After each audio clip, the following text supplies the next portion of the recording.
Hello दोस्तों, welcome back to my channel invest with Keshav.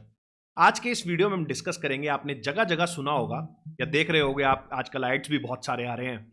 हमारे कुछ क्रिकेटर्स बेसिकली सचिन तेंदुलकर और अभी आपने देखा कि बेसिकली रोहित शर्मा भी कहीं ना कहीं यही तरह के एड्स चल रहे हैं कि म्यूचुअल फंड्स सही हैं। और अगर कोई भी इंसान म्यूचुअल फंड के अंदर इन्वेस्ट कर लेता है तो कहीं ना कहीं उसकी सारी प्रॉब्लम सॉल्व हो जाती हैं और अब उसको सिर्फ एक जो परमानेंट सॉल्यूशन है वो एक म्यूचुअल फंड है। आज इस वीडियो में हम ये डिस्कस करेंगे कि बेसिकली म्यूचुअल फंड के साथ क्या बड़ी 3 प्रॉब्लम्स हैं और आपको इन्वेस्ट करते वक्त इन सारी प्रॉब्लम्स के बारे में पता होना चाहिए। और ये जो म्यूचुअल फंड्स हैं बेसिकली ये किस पर्पस के लिए हैं और इनका क्या एक्चुअल मतलब है वो इस वीडियो में डिस्कस करेंगे। तो वीडियो को अंत तक जरूर देखिएगा, चैनल को जो सब्सक्राइब कर लीजिएगा ताकि आपको इस तरीके के इंपॉर्टेंट वीडियोस मिलते रहें। चलिए दोस्तों, वीडियो को स्टार्ट करता हूं। सबसे पहले बड़े प्रॉब्लम के बारे में बात करते हैं। वो है, आप देखोगे जो large cap mutual fund schemes के अंदर है। तो जिन लोगों को म्यूचुअल फंड्स के बारे में थोड़ा कम पता है, मैं एक बार बस छोटा सा यहाँ पे आपको चीज बता देता हूं कि basically large cap mutual funds वो म्यूचुअल फंड्स होते हैं जो देश की बड़ी कंपनीज में कहीं ना कहीं पैसा लगाते हैं। पर्टिकुलरली जो मार्केट कैपिटलाइजेशन में अगर आप देखोगे तो टॉप 100 कंपनीज आप पकड़ सकते हैं, निफ्टी 50 और निफ्टी नेक्स्ट 50, इस तरीके की कंपनीज में जनरली ये इन्वेस्टमेंट होती है, इनका कॉम्बो होगा। तो आप अगर देखोगे basically most of the AMCs जो इंडिया के अंदर है और उनकी अगर लार्ज कैप स्कीम्स के आप पोर्टफोलियोज देखेंगे तो आप ऐसा देखेंगे कि ऐसा पाएंगे कि बेसिकली अगर किसी भी स्कीम ने एचडीएफसी बैंक के अंदर लेट्स से 10% का अगर अपना पोर्टफोलियो में का शेयर डाला हुआ है तो मोस्ट ऑफ दी स्कीम्स जो होंगी उनके अंदर भी एचडीएफसी बैंक ही 10% की जगह हो सकता है 8% 7% हो या 10% की जगह 12% हो। अगर रिलायंस का किसी का 5% है तो हो सकता है किसी में 4 हो, किसी में 2 हो, किसी में 3 हो।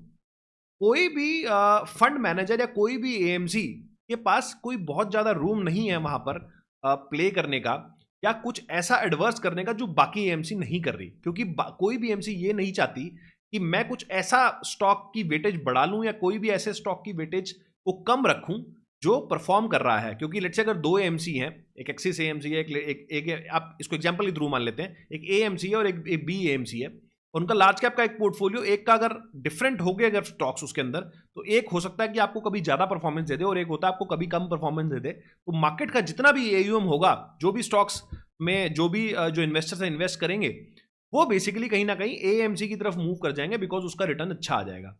और उसके बाद हो सकता है 2-3 सालों बाद इसका परफॉर्मेंस कम हो जाए और फिर जिसका परफॉर्मेंस ज्यादा होगा वो बेसिकली फिर फंड्स कहीं ना कहीं वहां पे डाइवर्ट होने स्टार्ट हो जाएंगे। तो इसके लिए एएमसीज क्या करती हैं कि मोस्ट ऑफ द पोर्टफोलियोज आप देखोगे तो 80-90% of the portfolio particularly large cap space में आपको एक जैसे ही सबके दिखते हैं, जिसकी वजह से इंडेक्स के रिटर्न्स भी बीट करना कई बार बहुत ज्यादा मुश्किल हो जाता है। तो ये एक प्रॉब्लम बन जाता है कि एक इन्वेस्टर जो ये सोच के आता है कि बेसिकली मैं म्यूचुअल फंड के अंदर इन्वेस्ट कर रहा हूं और अब मेरी सारी प्रॉब्लम सॉल्व है, तो ऐसा कहीं ना कहीं ट्रू नहीं है। क्योंकि आपके इसके कम एक्सपेंस रेशियो पे अगर आप देखोगे, अगर आप निफ्टी 50 का इंडेक्स ईटीएफ ले लेते तो शायद आपके पैसे भी ज्यादा बनते और आपका एक्सपेंस भी कम रहता, बिकॉज एक्टिव म्यूचुअल फंड्स के जो एक्सपेंस रेशियो है और जो ईटीएफ का जो पैसिव वाले का जो एक्सपेंस रेशियो है उनमें बहुत ज्यादा डिफरेंस होता है। तो ये एक मेजर मेजर मेजर प्रॉब्लम है जो आप पाएंगे पर्टिकुलरली लार्ज कैप स्पेस के अंदर। उसके अलावा जो दूसरा मेजर प्रॉब्लम है वो है बेसिकली आप देखोगे वो है कि म्यूचुअल फंड में एक बार पैसा डाल दिया अब सारी प्रॉब्लम सॉल्व। ऐसा नहीं है। म्यूचुअल फंड कंपनी या म्यूचुअल फंड एएमसी जो है बेसिकली उसका मतलब यही होता है कि वो कलेक्टिवली सबका पैसा लेती है और फंड्स के अंदर इन्वेस्ट करती है, इररिस्पेक्टिव ऑफ कि आप उसके अंदर पैसा डाल रहे हैं। आप किसी म्यूचुअल फंड की स्कीम में अगर अच्छे पैसा डाल रहे हैं, स्मॉल कैप में डाल रहे हैं, मिड कैप में डाल रहे हैं, वो आपका डिसीजन है वहां पे कब एंट्री करनी है और कब एग्जिट करना है। मैं इसको थोड़ा सा और एलेबोरेट करता हूं। अगर आपने किसी स्मॉल कैप फंड्स के अंदर पैसे डाले हैं तो आपको स्मॉल कैप फंड्स अट्रैक्टिव लग रहे थे या आपका वो डिसीजन था या आपने बनाया या आपने अपने फाइनेंशियल एडवाइजर से पूछ के बनाया। अगर आपने स्मॉल कैप के अंदर पैसा डाल दिया है तो स्मॉल कैप के वो सारे स्टॉक्स वो म्यूचुअल फंड कंपनी है, वो फंड मैनेजर कहीं ना कहीं बाय बाय कर लेगा, इररिस्पेक्टिव ऑफ वो फंड मैनेजर का क्या व्यू है। मैं इसको थोड़ा और एलेबोरेट करता हूं। जो एक प्रॉब्लम पीछे भी हमारे सामने आपने देखा होगा, एस नरेन जी जो थे बेसिकली आई थिंक आईसीआईसी के जो सीआईओ हैं बेसिकली, तो उन्होंने यही वाली बात बोली कि मैं particularly as of now small cap space के अंदर जो वैल्यूएशंस हैं उनसे कंफर्टेबल नहीं हूं। मैं पैसे डालना इन वैल्यूएशंस पे नहीं चाहता। ये आई थिंक 4-5 महीने फरवरी की बात है, फरवरी 2025 की। लेकिन अगर आप मेरी स्कीम के अंदर पैसा इन्वेस्ट करोगे, वही आईसीआईसी जो मिड कैप की बात हो रही है, स्मॉल कैप की बात हो रही है, अगर आप वहां पे पैसा इन्वेस्ट करोगे तो मेरे पास कोई और ऑप्शन नहीं होगा, मेरे को इस पैसे को मार्केट के अंदर डालना ही पड़ेगा। तो जो डिसीजन है वो बेसिकली इन्वेस्टर के पास है यहां पर, ना कि आपके फंड मैनेजर के पास है, क्योंकि फंड मैनेजर जो है वो तो कैश लेके बैठ ही नहीं सकता। अगर आप उसको सिप के लिए पैसे दे रहे हो हर महीने, फंड मैनेजर ऐसा नहीं बोल सकता कि वैल्यूएशन बहुत ज्यादा है, let's keep this amount in cash till the valuation becomes normal. ऐसा नहीं हो सकता। अगर पैसा दिया है तो स्टॉक्स बाय होएंगे, इररिस्पेक्टिव ऑफ कि किसी का पर्टिकुलर क्या व्यू है या उसको क्या लगता है, वो सब काम यहां पर नहीं होंगे। Which cause a major problem. तो मतलब अगर डिसीजन मेकिंग मेरे को करनी है और एक आम बंदा, जो एक आम निवेशक अपने जॉब में होता है या बिजनेस के अंदर होता है, उसके बाद इतना टाइम नहीं होता कि वो सब स्टडी कर पाए, क्योंकि प्रॉब्लम वही सॉल्व करने की कोशिश करी जा रही थी।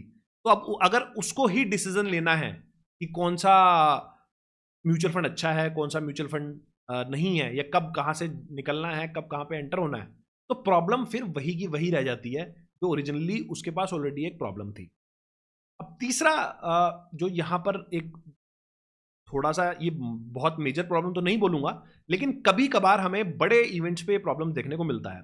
वो प्रॉब्लम क्या है, एग्जाम्पल देता हूं आपको। जैसे लास्ट ईयर जब 4 जून को इलेक्शन का रिजल्ट आया, तो उस दिन निफ्टी हमारा लगभग 9-10% के आसपास नीचे गिरा। अब वो जब नीचे गिरा तो बहुत सारे लोग उसका फायदा उठाना चाहते थे, इन्वेस्ट करना चाहते थे उन लेवल्स के ऊपर।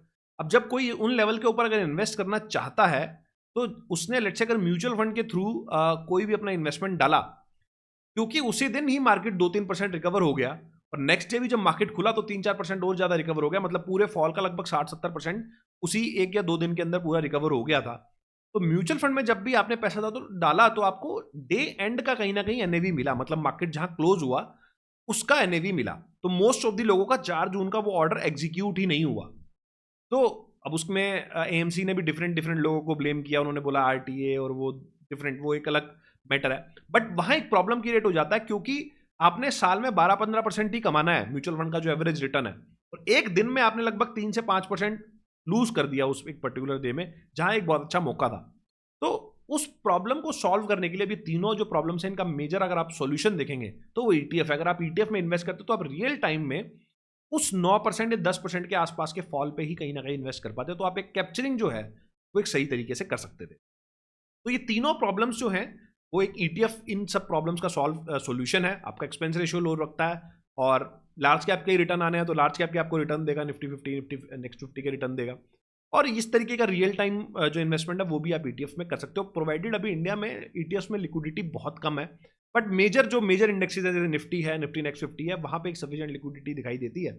आने वाले टाइम में मुझे लगता है कि इंडिया के अंदर भी ईटीएफ में और ज्यादा हमें जो पॉपुलैरिटी है वो बढ़ती दिखाई देगी, और यही इसका एक सोल्यूशन है। आपको क्या लगता है कि जो चीजें मैंने आपको बोली या समझाई, क्या आप इससे एग्री करते हैं कि म्यूचुअल फंड के साथ ये प्रॉब्लम्स हैं इंडिया के अंदर, या आपका कुछ और व्यू है? कुछ भी अगर आप इसका अगर आपका कोई डिफरेंट व्यू है तो कमेंट सेक्शन के अंदर जरूर उसको बताएं।